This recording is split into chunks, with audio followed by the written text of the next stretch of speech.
청취자 여러분 안녕하십니까? 깊어가는 시간, 따뜻한 차 한 잔과 함께 듣기 좋은 역사 해설 시간입니다.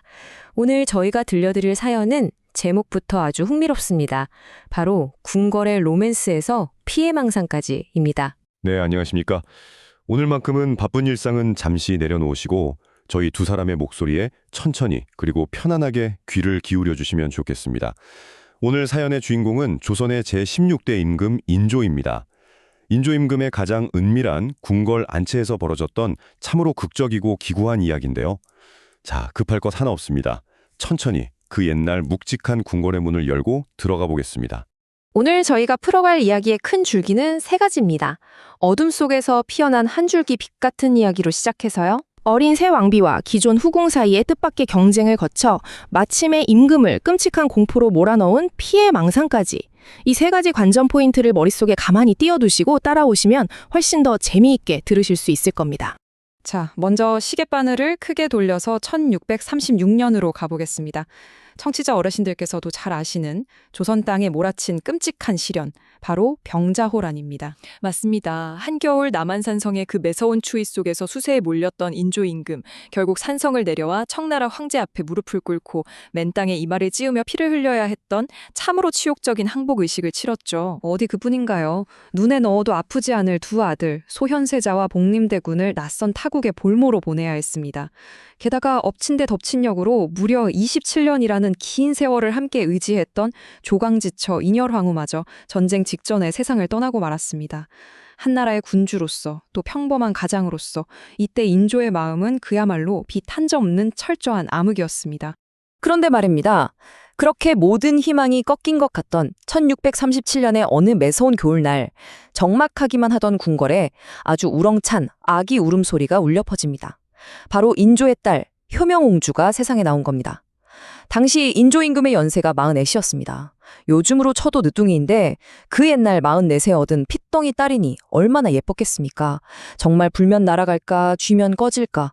인조는 이 어린 딸에게 남은 온 마음을 쏟아붓습니다. 끔찍한 고통과 절망 속에서 허덕이던 인조를 다시 살게 하고 웃게 만든 단 하나의 따뜻한 빛이었던 거죠. 자, 이쯤에서 우리 청취자 여러분도 궁금해지실 겁니다. 정실 부인인 중전마마는 이미 돌아가셨다고 했는데 그럼 도대체 이토록 예쁜 효명옹주를 낳은 어머니는 누구였을까 하고요. 네, 옹주의 어머니는 바로 조귀인이라는 여인이었습니다. 여기서 하나 짚고 넘어갈 점은요. 귀인은 이 여인의 이름이 아닙니다. 우리가 장희빈 할 때의 그 빈, 바로 아래 단계에 해당하는 종일품 후궁을 부르는 공식 직함입니다. 그러니까 조씨 성을 가진 아주 지위가 높은 후궁이었다는 뜻입니다. 그런데 이 조귀인이라는 여인, 출신 성분을 들여다보면 참 놀랍습니다. 번듯한 양반대 교수 출신이 아니었거든요. 맞습니다. 뼈대 있는 가문의 정실 자식도 아니고 첩의 자식이었습니다. 게다가 궁녀를 뽑는 정식 절차를 밟고 들어온 것도 아니에요. 정백창이라는 윗성의 인물이 은밀하게 인조에게 바친, 요즘 말로 하면 뒷문으로 들어온 이른바 낙하산 궁녀였던 겁니다. 신분도 떳떳하지 못하고 들어온 과정도 이러니 깐깐한 조정신하들이 그녀를 고운 시선으로 봤을 리가 없었겠죠. 하지만 이 조귀인이라는 인물, 보통 내기는 아니었습니다. 신하들의 그 매서운 눈총 속에서도 전혀 흔들림 없이 무려 8년이라는 시간 동안 납작 엎드려서 한 계단 한 계단 자신의 자리를 만들어갑니다. 1630년에 말단 궁녀로 들어와서요.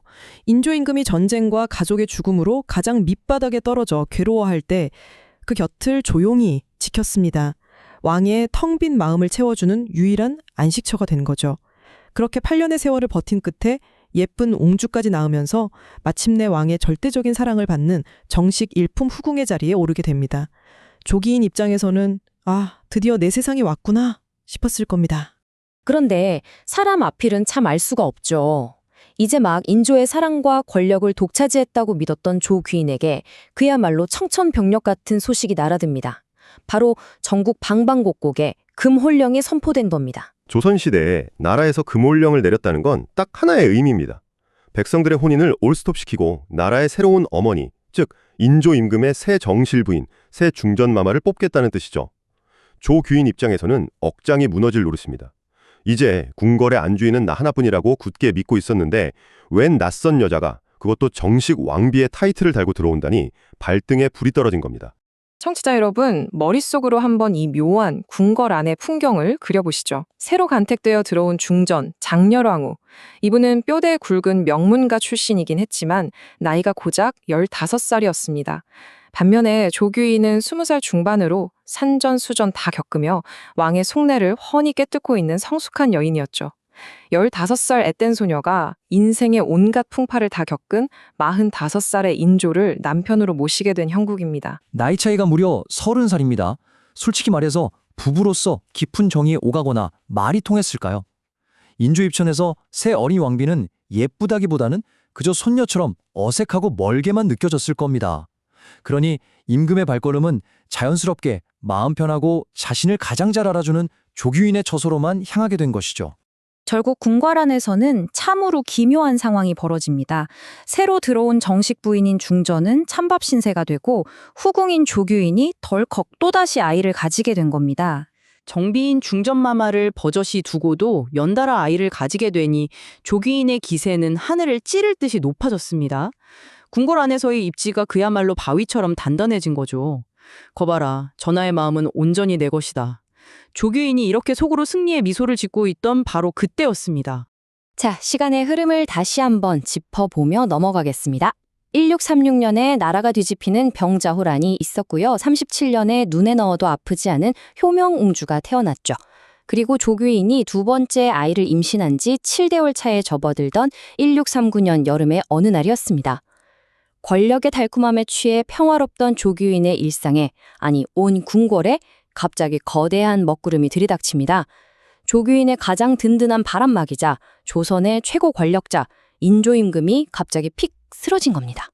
그런데 쓰러진 인조임금의 증상이 참으로 기괴했습니다. 때가 한여름이었습니다. 가만히 있어도 땀이 뻘뻘 나는 찌는 듯한 더위인데 임금은 뼈가 시리다며 이불을 덮고 덜덜 떠는 극심한 오한을 호소합니다. 그러면서 속으로는 원인을 알 수 없는 펄펄 끓는 고열에 시달렸죠. 그 중에서도 곁을 지키던 의원들을 가장 경악하게 만든 건 따로 있었습니다. 바로 임금의 몸에서 솟아나는 땀이 비정상적으로 푸르스물한 색을 띠고 있었다는 겁니다. 푸른 땀이라니요? 조선 최고의 명의들이 모인 내의원 의원들이 총동원돼서 진맥을 짚어봤지만 대체 무슨 병인지 도무지 알 길이 없었습니다. 다들 얼굴이 하얗게 질려서 패닉 상태에 빠지고 말았죠. 모두가 벌벌 떨고 있을 때 진맥을 마친 한 노련한 의원이 식은땀을 흘리며 임금에게 조심스럽게 입을 엽니다. 참으로 소름 돋는 진단이었는데요. 호스트 A, 전하, 옥체를 찬찬히 살펴보니 병이 아니라 사수의 기운이 있는 듯하옵니다. 사수의 기운, 말 그대로 사악한 기운, 즉 귀신이나 악령이 쉬었다는 뜻입니다. 몸의 오장육부가 고장나서 생긴 의학적인 질병이 아니라 누군가 악의를 품고 임금을 향해 끔찍한 저주를 내렸기 때문에 생긴 초자연적인 현상이라는 겁니다. 더 놀라운 건 인조임금의 반응이었습니다. 이 기막힌 무당 같은 진단을 듣자마자 인조는 그래, 누군가 나를 노리고 저주한 것이 틀림없다 라며 한치의 의심도 없이 확신해 버립니다. 우리 청취자 어르신들은 어떻게 생각하십니까? 한 나라의 지존인 임금이 도대체 왜 다른 것도 아닌 저주라는 말을 듣자마자 그토록 강하게 뼛속 깊이 믿어버렸을까요? 그 이유를 알기 위해서는 인조의 마음속 가장 깊은 곳에 고마있던 상처의 뿌리를 찾아가 봐야 합니다. 그 이유를 찾아서 시계바늘을 딱 7년 전인 1632년으로 되돌려 보겠습니다.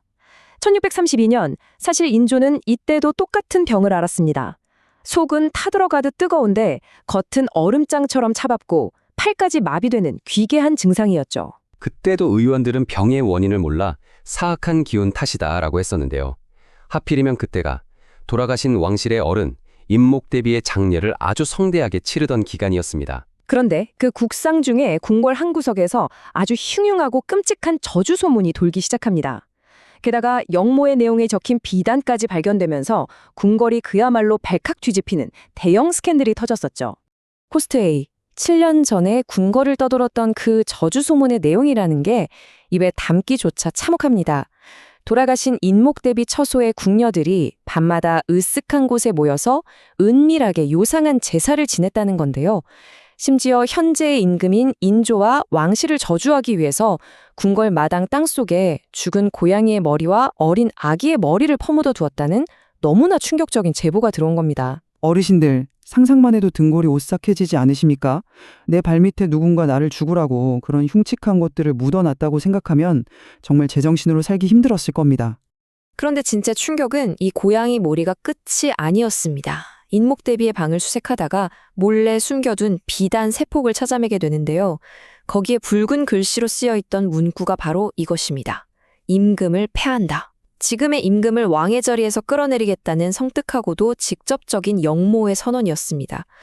이 글귀가 적힌 비단을 직접 두 눈으로 확인했던 인조의 심정이 어땠을까요? 피가 거꾸로 솟고 극도의 공포와 배신감에 휩싸여 며칠 밤낮을 뜬 눈으로 지새웠을 겁니다.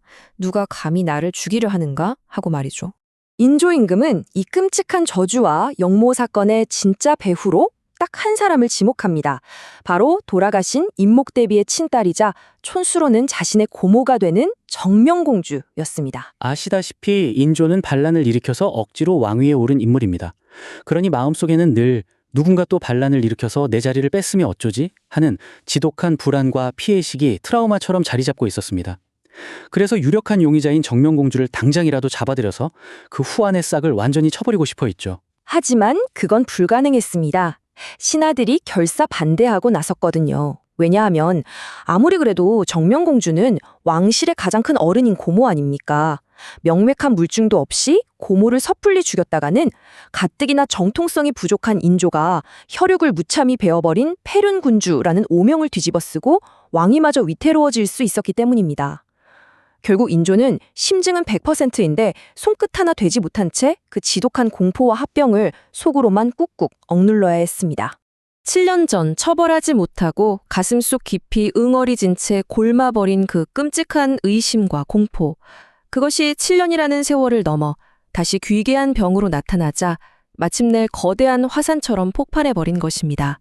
세상 모든 것이 나를 노리는 저주라는 지독한 피해망상이 되어서 말이죠. 청취자 여러분, 오늘 들려드린 궁궐의 사연 어떠셨습니까? 한나라의 지존이었지만 마음속 상처를 끝내 치유하지 못했던 인조 임금. 그 해결되지 못한 뿌리 깊은 의심과 망상은 결국 궁궐 안을 피바람 부는 공포로 몰아넣고 훗날 조선 왕실의 운명마저 상상조차 못한 거친 소용돌이 속으로 밀어넣게 됩니다. 저주를 향한 공포, 인간의 끊임없는 의심, 그리고 살아남기 위해 발버둥치는 권력의 씁쓸한 단면들. 오늘 저희가 정성껏 준비한 역사 해설은 여기까지입니다. 이 묵직한 이야기의 여운을 가만히 음미해 보시길 바라며 저희는 다음번에도 아주 생생하고 흥미로운 역사 사연을 들고 다시 찾아오겠습니다. 늦은 시간까지 함께 귀 기울여 주신 청취자 여러분, 고맙습니다. 건강하십시오.